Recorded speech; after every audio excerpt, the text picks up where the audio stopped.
Assalamualaikum warahmatullahi wabarakatuh. Saya Galuh Chandra Putri Dewita, kelas 8E. Bab 1. Rendah hati dan hemat sederhana. Rendah hati disebut juga dengan tawadu. Tawadu adalah sikap diri yang tidak merasa lebih dari orang lain. Lawan kata dari rendah hati, tinggi hati, sombong, takabur, atau angkuh. Dalam sikap rendah hati terdapat pada Al-Quran Surah Al-Furqan ayat 63. Pada Al-Quran Surah Al-Isra ayat 27, Allah menegaskan bahwa berfoya-foya serta menghambur-hamburkan harta itu adalah pemborosan yang merupakan bagian dari perbuatan syaitan. Allah mengajarkan kita agar bisa hidup hemat dan sederhana, karena hemat dan sederhana akan membuat kehidupan manusia lebih tenang dan tentram. Bab 2. Meyakini kitab Allah. Iman kepada kitab Allah berarti percaya dan yakin dengan sepenuh hati bahwa Allah telah menurunkan kitab-kitabnya kepada Rasulnya. Ada 4 kitab yang harus kita yakini. 1. Kitab Taurat yang diturunkan kepada Nabi Musa.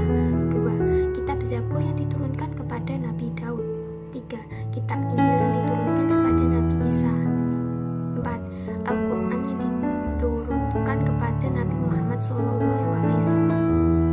Bab 3. Menghindari minuman keras. Segala bentuk minuman yang memabukkan adalah khamr.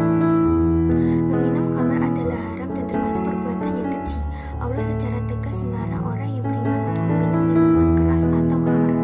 Keharaman khamr ini juga ditegaskan dalam hadis Nabi berikut, yang artinya dari Ibnu Umar bahwa Rasulullah SAW bersabda, setiap orang yang memabukkan adalah khamr dan setiap orang yang memabukkan adalah haram.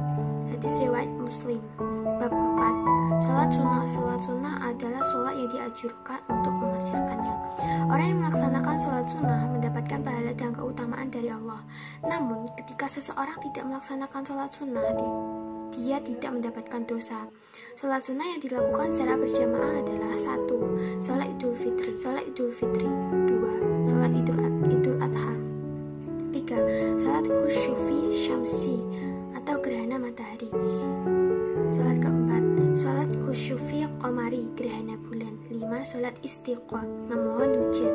Sholat yang dikerjakan secara mufarid atau sendirian adalah 1. Sholat rawatib. 2. Sholat tahiyatul masjid. Dan 3. Sholat istikharah. Sholat yang boleh dikerjakan secara berjamaah dan boleh dikerjakan secara mufarid atau sendiri adalah 1. Sholat tarawih. 2. Sholat witir. 3. Sholat duha. 4. Sholat tahajud. Dan 5. Sholat tasbih. Bab 5. Sujud. Sujud merupakan salah satu bentuk pasrahan dan penghambaan diri pada Allah, dan hanya kepada Allah segala manusia ini boleh bersujud. Sujud syukur ialah sujud yang dilakukan ketika seseorang memperoleh kenikmatan dari Allah atau terhindar dari bahaya.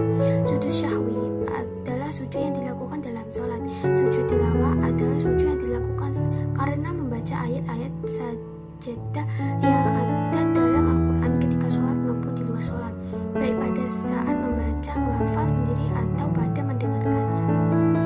Bab 6. Ilmu pengetahuan pada masa Umayyah.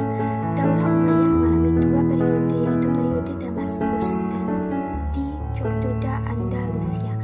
Daulah Umayyah di Damaskus berdiri dalam 90 tahun. Pendirinya bernama Muawiyah bin Abi Sufyan bin Harb bin Umayyah.